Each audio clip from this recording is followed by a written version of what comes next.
Las noches de la ocupación de Francia fueron fantásticas. Nuestros burdeles nunca estuvieron mejor cuidados. Esta frase pertenece a Fabien Jamet, quien fuera regente de un prostíbulo en tiempos de la Segunda Guerra Mundial. A partir de 1940, cuando las tropas del Tercer Reich invadieron la nación gala y la conquistaron sin esfuerzo, la demanda de meretrices creció hasta niveles insospechados. Nunca antes la prostitución había vivido una edad de oro como en ese momento, hasta tal punto que algunas de estas mujeres fueron de las más beneficiadas por la presencia del nazismo. Sin embargo, ellas no se imaginaban los sufrimientos que atravesarían una vez que los soldados de Hitler iniciaran la retirada del país. No te muevas de tu pantalla, porque en los próximos minutos te contaremos todo acerca de los terribles castigos a mujeres luego de la liberación de Francia. ¿Estás listo? Pues entonces, prepárate para viajar en el tiempo.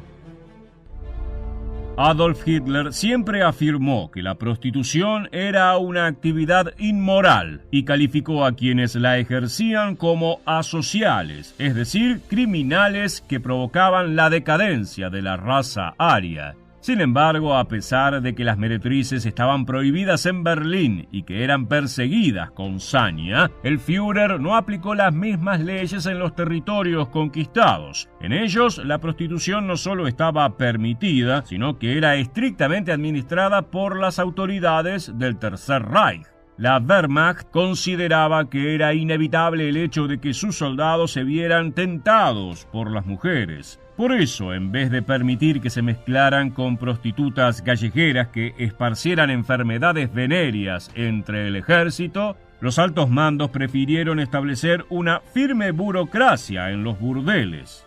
Apenas comenzó la Segunda Guerra Mundial, el ejército alemán delineó las normas para controlar los prostíbulos. Estos lugares fueron divididos en dos clases. La primera de ellas eran los lupanares de guarnición, ubicados en los principales centros urbanos, que era donde había mayor cantidad de tropas estacionadas y, en consecuencia, donde habría más demanda de prostitutas.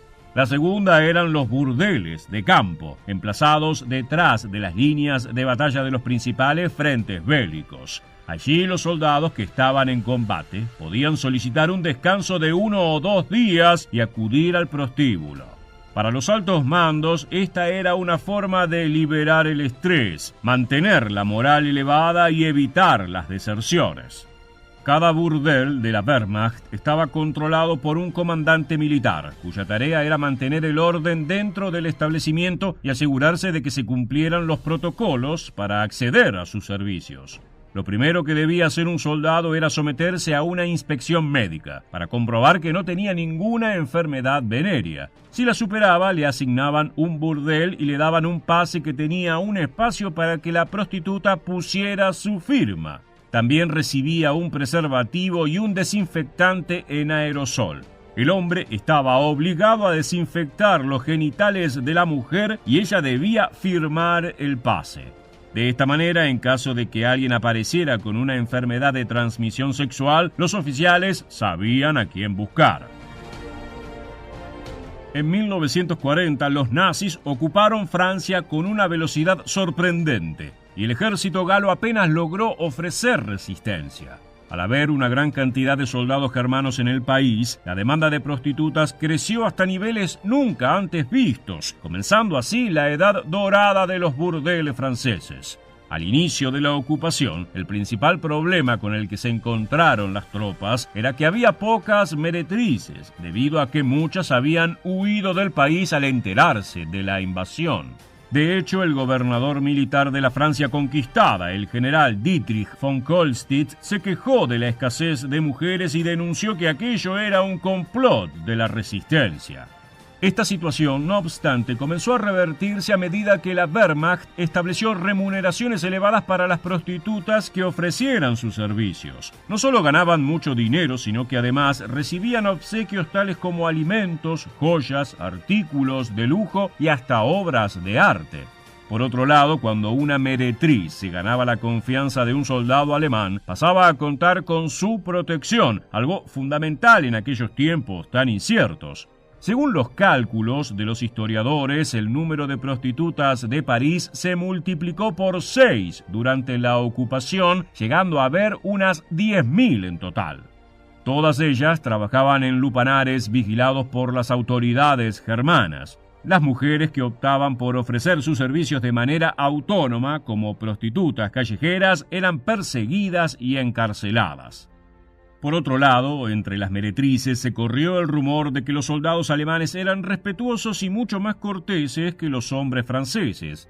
Fabienne Jamet era una proxeneta dueña de un burdel de lujo que, al finalizar la guerra, escribió un libro de memorias. Ella se refiere a esta situación de la siguiente manera: recuerdo a esos soldados de las SS, todos vestidos de negro, todos tan jóvenes y hermosos, dotados a menudo de extraordinaria inteligencia. Incluso sabían hablar francés e inglés.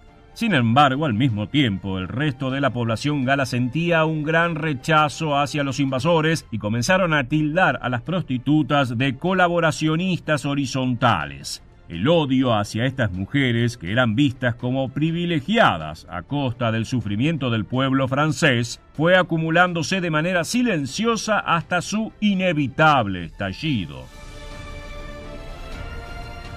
En 1944 los aliados liberaron Francia y el sistema de burdeles del nazismo llegó a su fin. Las prostitutas, que antes eran protegidas por los soldados del Tercer Reich, se encontraron abandonadas en medio de una población enardecida que estaba empecinada en hacer justicia por mano propia contra todos quienes hubieran ayudado a los nazis. Las meretrices fueron el principal objetivo de los hombres que afirmaban ser vengadores del honor francés. Estas mujeres eran perseguidas por la calle como si fuera una cacería, y una vez que daban con ellas, les afeitaban la cabeza con un cuchillo. Esto era un castigo medieval cuyo objetivo era arrebatarle lo que se suponía que era su atributo más seductor. Otras prostitutas eran molidas a golpes, subidas a un camión y paseadas por la ciudad para que todos pudieran abuchearlas e insultarlas. A algunas se las embadurnaba en alquitrán, se les dibujaba una esvástica en la frente y se las obligaba a desfilar por la calle. En ocasiones el sadismo era mayor y la esvástica era grabada con un cuchillo como forma de recordarles durante el resto de sus días que habían colaborado con los nazis. Las más desafortunadas eran brutalmente fusiladas. Sin embargo, no todas las castigadas por el pueblo francés eran prostitutas profesionales. A veces se trataba de empleadas domésticas contratadas por jerarcas alemanes y mujeres solteras que le habían alquilado una habitación a un soldado para ganar dinero extra. Otras eran madres viudas cuyos maridos habían muerto en la guerra, que no tenían más remedio que aceptar una relación con un oficial para conseguir alimento y comida para sus hijos. Las multitudes furiosas no hicieron diferencia entre ellas y las castigaron a todas por igual. Jock Colville, funcionario británico que estaba visitando Francia, lo recuerda de la siguiente manera: observé el paso de un camión abierto al que acompañaban los abucheos del pueblo francés con una docena de mujeres miserables en la parte de atrás. Estaban llorando y agachaban sus cabezas rapadas con vergüenza. Disgustado por esta crueldad, pensé que los británicos no habíamos conocido invasión u ocupación durante 900 años, así que no estábamos en condiciones de juzgarlos. Se estima que al término de la Segunda Guerra, en Francia habían nacido 80.000 niños como fruto de las relaciones con soldados nazis. Finalmente, en el año 2009, Alemania les concedió a todos ellos la nacionalidad germana. Llegamos al final del video y queremos preguntarte: ¿crees que las prostitutas francesas eran colaboracionistas? El 14 de agosto de 1945, la Segunda Guerra Mundial estaba cerca del final y el imperio japonés se hallaba en ruinas. Las ciudades de Hiroshima y Nagasaki habían sido arrasadas por las bombas atómicas de Estados Unidos. Sus tropas estaban completamente desmoralizadas y ninguno de los altos mandos del ejército se hacía ilusiones. Los jerarcas nipones sabían que no quedaba más remedio que declarar la derrota y capitular. Sin embargo, un día antes de la rendición oficial, el comandante de la Kempeitai, la policía militar japonesa, ordenó destruir una serie de documentos de vital importancia. Al quemar esos papeles, se perdió durante décadas la principal evidencia de uno de los mayores crímenes de guerra del conflicto bélico. Se trataba de los registros de miles de mujeres secuestradas por el ejército imperial y forzadas a convertirse en esclavas sexuales al servicio de los soldados. Hoy en este nuevo episodio de Historia Militar, te contaremos todo acerca de la inmensa red de esclavitud sexual montada por las tropas japonesas en la Segunda Guerra Mundial. Para comprender esta historia debemos remontarnos al Japón de la época medieval. En tiempos del feudalismo, los jefes de los ejércitos nipones tenían una tradición inquietante que consistía en obligar a las aldeas conquistadas a elegir un grupo de mujeres para servir como prostitutas profesionales sometidas a las tropas invasoras. Las autoridades militares justificaban este aberrante acto, alegando que al contar con trabajadoras sexuales organizadas previamente, los soldados no violarían al resto de la población femenina. Esta práctica militar se volvió una costumbre y sobrevivió al paso del tiempo hasta que llegó el siglo XX y con él la guerra sino-japonesa y la Segunda Guerra Mundial. Fue en este contexto que la esclavización de mujeres adoptó nuevas formas y el número de víctimas ascendió a niveles insospechados. En 1937, en el marco de la ocupación de China, el ejército imperial nipón tomó la ciudad capital de Nankín, donde cometió una masacre contra los civiles. A lo largo de 6 semanas, cientos de miles de personas fueron asesinadas a sangre fría, y la furia de las tropas vencedoras también se desplegó a través de violaciones masivas a las mujeres chinas.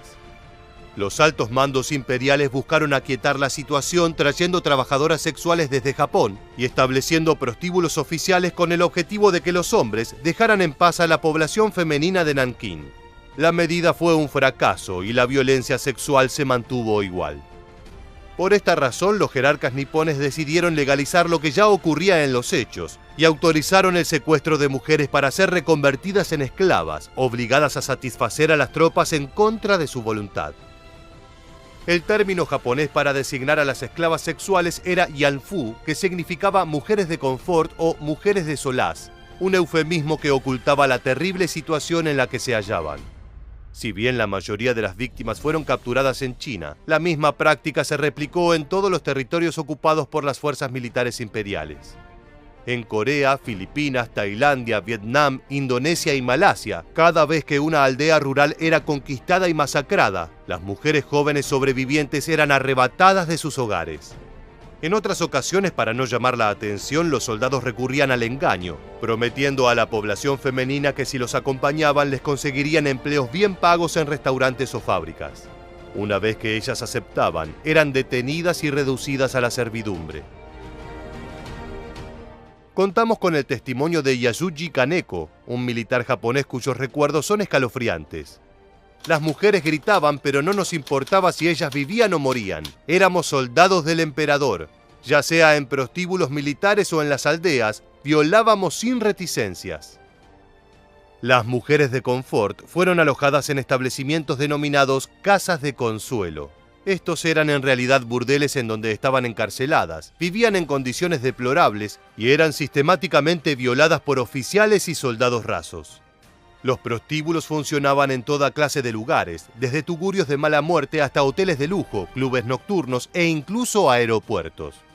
Los encargados de regentear los burdeles eran por lo general jerarcas del ejército imperial, aunque en muchos casos quedaron en manos de empresarios occidentales, cuya falta de escrúpulos les hizo ver en esto un negocio altamente redituable.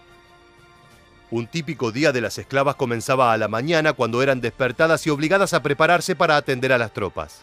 Debían cumplir con una jornada de mínimamente 8 horas de trabajo, en las que eran sometidas a los deseos de las tropas japonesas.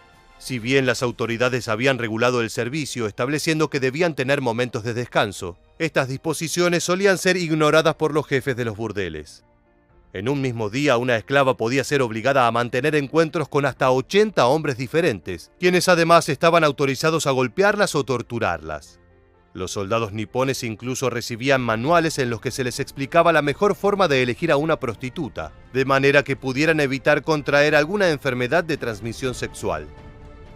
Por otro lado, es importante destacar que las mujeres esclavizadas no fueron únicamente las asiáticas, sino que las europeas que por distintos motivos vivían en los países ocupados por el ejército japonés sufrieron el mismo destino. Las muchachas rubias de ojos azules eran especialmente codiciadas por los soldados, por lo cual las holandesas residentes en Indonesia fueron uno de sus principales blancos. Lee Ok-seon es una mujer coreana que fue secuestrada a los 15 años y reducida a la servidumbre. En su testimonio relató de la siguiente manera la experiencia de vivir en las casas de confort. Era como un matadero, pero no para animales, sino para humanos. Allí se hacían cosas horribles, decían que me iban a asesinar. Me golpeaban y me pateaban constantemente. Llegaron a blandir un cuchillo cerca de mí y a decir que acabarían conmigo. En varias ocasiones Lee Ok-seon quiso escapar de aquel infierno, pero sus intentos fueron en vano.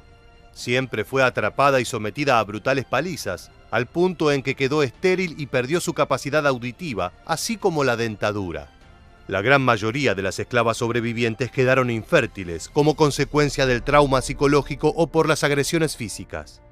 Algunas fueron esterilizadas por la fuerza, mientras que otras, en caso de quedar embarazadas, eran inyectadas con el químico 606, una droga que inducía el aborto. En agosto de 1945, un día antes de rendirse oficialmente, las autoridades japonesas ordenaron destruir toda la documentación relacionada con las mujeres de confort para borrar las pruebas de sus crímenes. Es por esto que la cifra exacta de víctimas no se conoce y si bien las estimaciones varían, los especialistas sostienen que como mínimo 20.000 mujeres fueron esclavizadas. Otros cálculos, en cambio, rondan el total de 400.000 víctimas, aunque el número exacto sigue siendo objeto de debate. La mayoría de las esclavas sexuales murieron durante la Segunda Guerra Mundial, ya fuera por sus terribles condiciones de vida o porque fueron asesinadas por los soldados. Por otro lado, se sabe que las sobrevivientes tuvieron que lidiar con estrés postraumático y la falta de ayuda profesional llevó a muchas de ellas al suicidio. Al término del conflicto bélico, decenas de mujeres testificaron acerca de lo sucedido y el gobierno nipón no tuvo más remedio que celebrar un juicio. Sin embargo, tan solo 11 oficiales fueron declarados culpables. Uno de ellos fue condenado a muerte, mientras que los demás fueron sentenciados a prisión. En las décadas siguientes, las autoridades japonesas restaron importancia a la red de esclavitud sexual de su ejército e incluso llegaron a cuestionar su existencia, alegando que no eran más que injurias infundadas. En 2007, el gobierno ofreció por primera vez una disculpa oficial por sus crímenes y acordó indemnizaciones para las víctimas. Llegamos al final del video y queremos preguntarte: ¿cuál crees que era el castigo adecuado para los responsables de esclavizar mujeres? Déjanos tu respuesta en la bandeja de comentarios aquí debajo y no olvides suscribirte a nuestro canal para conocer muchos más sucesos militares que dejaron su huella en la historia.